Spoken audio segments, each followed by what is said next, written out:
That might be someone who might be better at Armageddon than a lot of computers. Yes, Rani Dench loving on Magnus, son of Carl, because of this record in Armageddon chess. Magnus invincible with these white pieces. He's in a must-win situation because a draw gives Pragg the victory. This is Armageddon chess. Their classical game was drawn. This is exciting. Magnus kicking off with d4. Clock time's on the left, and Magnus goes bishop f4, essaying the London system. Rumour has it because he just learnt how to spell it. Pragg goes pawn d5 in response. We get e3. This is round 8, Norway chess by the way. Magnus leading, but can Pragg upset the field? And now c3, the tried and tested move, setting up the old party hat pawn formation, but Magnus plays pawn to c4.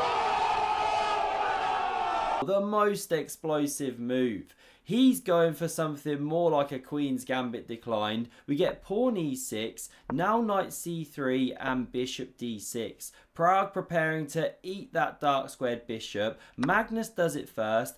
Pragg goes back with the queen, and now queen b3. Magnus pressuring b7. Defended. Knight f3. Castles and bishop e2. Don't put the bishop on d3. Blunder it. Wallow in the corner. Crying in silence. D takes on c4 played. Queen recaptures and a6. What's that all about? Well, knight b5 on the way. Hitting 2 bits and the c7 pawn is tender. So castles from Magnus. Knight b to d7. Rook f d1. Never nice having your lady on the firing line opposite a cannon. And now Pragg plays a move. Looks kind of ugly. Pawn to b5, attacking Magnus's queen. He does a poker face, but Magnus spots it. He's world number 1, blitz and rapid. Why is this ugly? Well, look at the c5 square. Look as the backwards pawn here, but Pragg immediately deals with it with pawn to c5.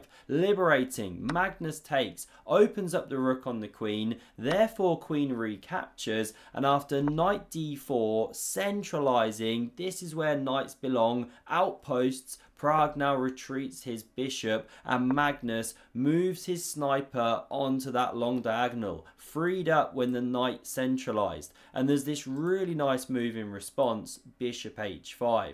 You take me, I take you, and it's good for black. Otherwise, you're trading these bishops. But what does Pragg do? The more pragmatic move, we could say, or pragmatic, ruined the joke. He goes rook a7. Now, why not rook a to c8? Well, then you're running into some bishop b7 stuff. Computer says it's playable in some ninja lines, but this is human chess. You have to use your time wisely. Magnus now goes rook a c1.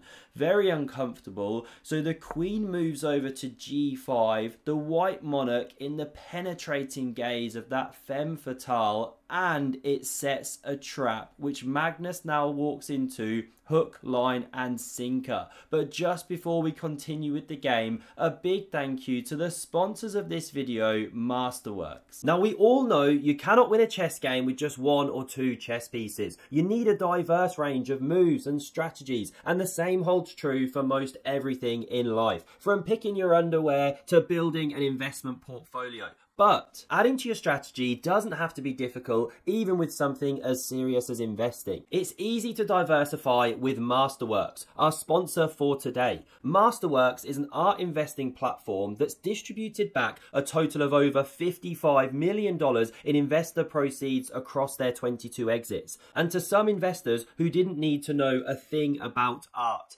Masterworks art investing platform offers blue chip paintings to investors in the form of shares. This way, if it works for you, you can diversify into multiple artworks while controlling the amount you invest. Some of Masterworks' previous offerings include legendary artists like Picasso, Basquiat and Banksy, and they recently passed over $1 billion in assets under management. I don't yet invest myself, but with over 900,000 members, shares of some Masterworks paintings have previously sold out in minutes. You can still skip the waitlist and start investing today by scanning the QR QR code on screen or by using the link down in the description, masterworks.art/epicchess. As with any investment, past performance is not indicative of future returns and investing involves risk. Please see important Regulation A disclosures at masterworks.com/CD. Now back to the chess. So Magnus boldly charges forward, knight to c6. What could be more natural, but it's actually a mistake. He's hitting that unprotected rook, and if rook c7 looks very natural, getting out the firing line, not going on the bishop's attack,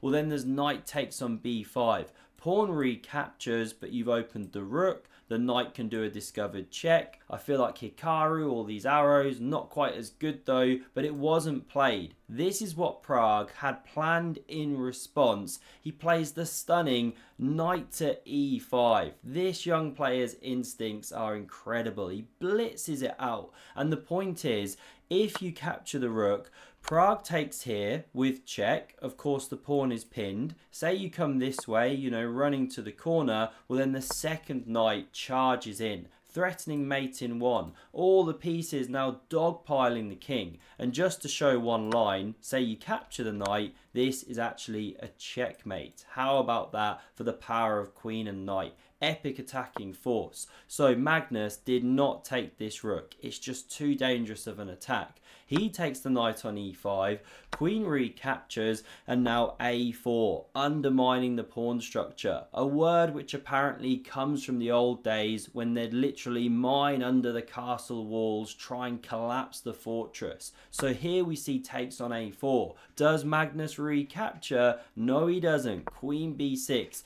The top guy is so good at thinking outside the box, chucking in these moves that bring them a tempo. Queen b8 now played, defending and threatening an exchange. Magnus has to win back his pawn here, and Pragg's got the opportunity to take the queens off the board, but he doesn't do it. He plays pawn h6, nothing wrong with it, but after bishop e2, we get knight d5, going after the queen, but Magnus spots it, retreats. Look at that for a white widow spider. Not sure if that's a thing, but it is now. 8 legs sprawling in every direction, and Magnus has centralized and has attacking chances.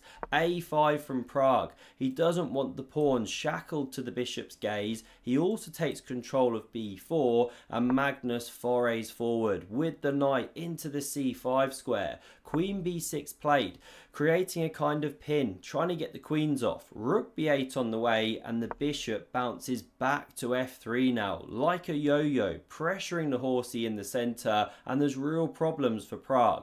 You know, if you go rook d8, looks quite natural. Well, there's simply e4. You've walked into this monster pin, whoops, and your rook's going to drop when the knight moves. If instead you go knight f6, this is all in the back cave, analysis mode, didn't happen. Well, then there's this awesome tactic, knight takes on e6. If queen takes, you lose the loose rook. If queen takes here, then the knight recaptures, you've won a pawn. So there's problems. That's why rook b8, going after b2, but it allows Magnus to go for his nirvana, an endgame with a small advantage. He's buzzing, few people in the audience bleating for the endgame goat. Pragg now recaptures here, and Magnus goes b3. What a bastion on c5, as Hikaru would say. Rook c7 now creating some pressure, but does Magnus take the pawn on d5? No.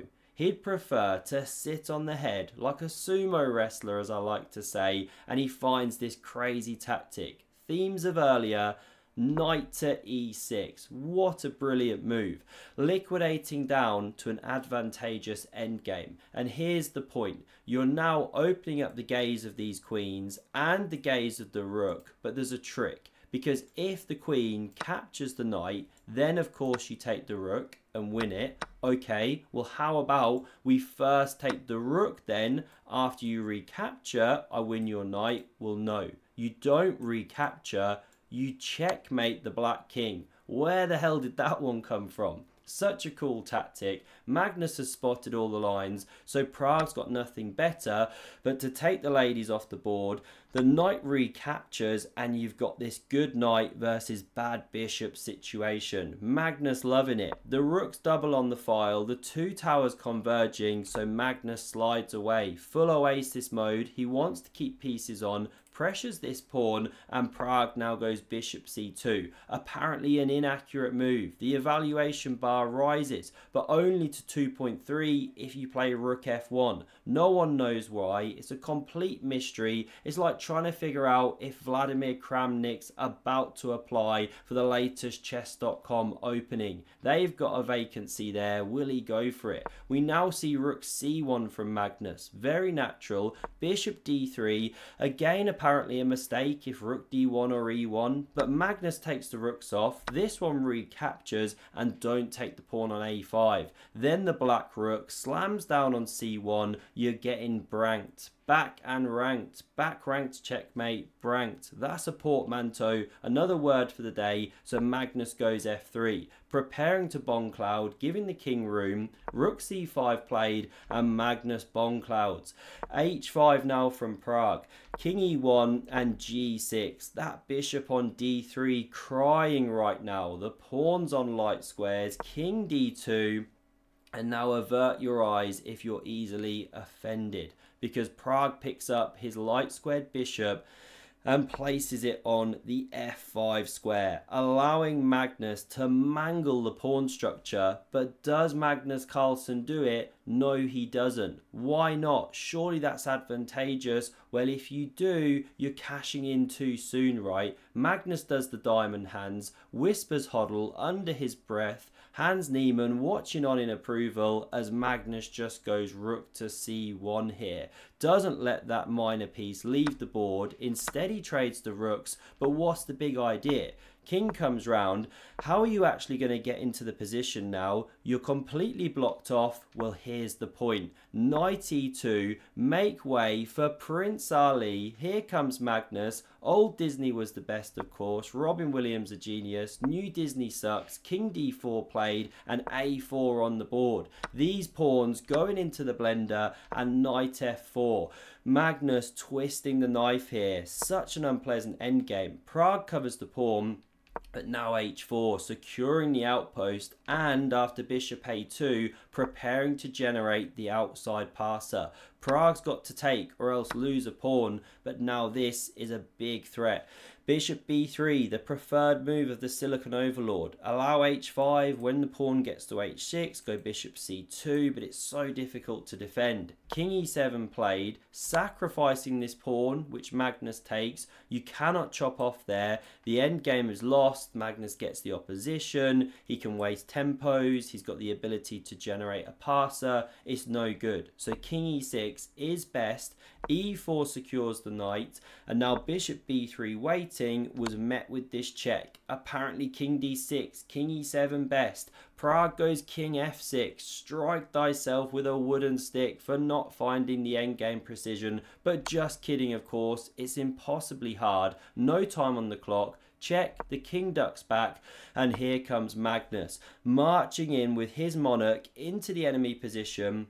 We get bishop c2, pressuring the pawn, keeping the king honest, and Magnus now moves the knight into the danger zone. One move and one move only to rule them all, and it's king f8 if you want to keep a kind of equilibrium. But Pragg goes bishop d3, what a patzer, of course, and it allows Magnus to land this knight on f6. Cover the pawn. Dad's no longer got a babysit. He's out on the town. King f8, and it's Dad's on the loose. Here comes the king marching into the position. King d7, bishop c2, and king d8, painting the town red. Bishop b1 played. Magnus gives the check, and he's just driving every piece backwards. e5 on the board. Bishop f5, but it's not even a threat to eliminate the knight. Magnus goes king e7, and if you chop the knight, again the endgame is hopelessly lost. So Pragg goes bishop b1, and now sadistic Magnus starts doing victory laps with his knight.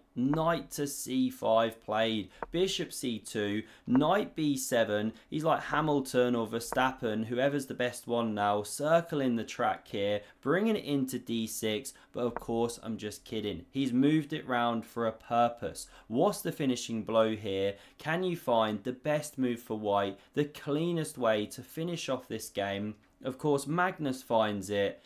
He plays knife takes on f7. What a move. Sacrificing a piece, but to land pawn to e6. And if you take, king recaptures, and the endgame is just completely lost. You know, black waits, you bring the king in, something like this, you force it back, and this is a one pawn endgame, of course, 2 pawns to the good. And if you don't take, you retreat, as Pragg did in the game. Well, then there's king to d7.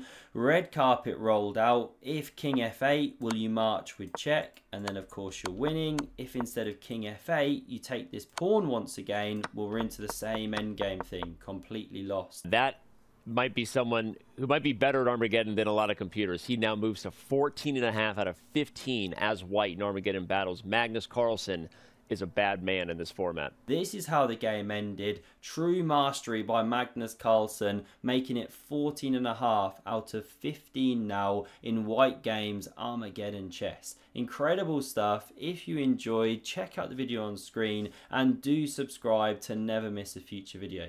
Thanks a lot for watching and see you soon.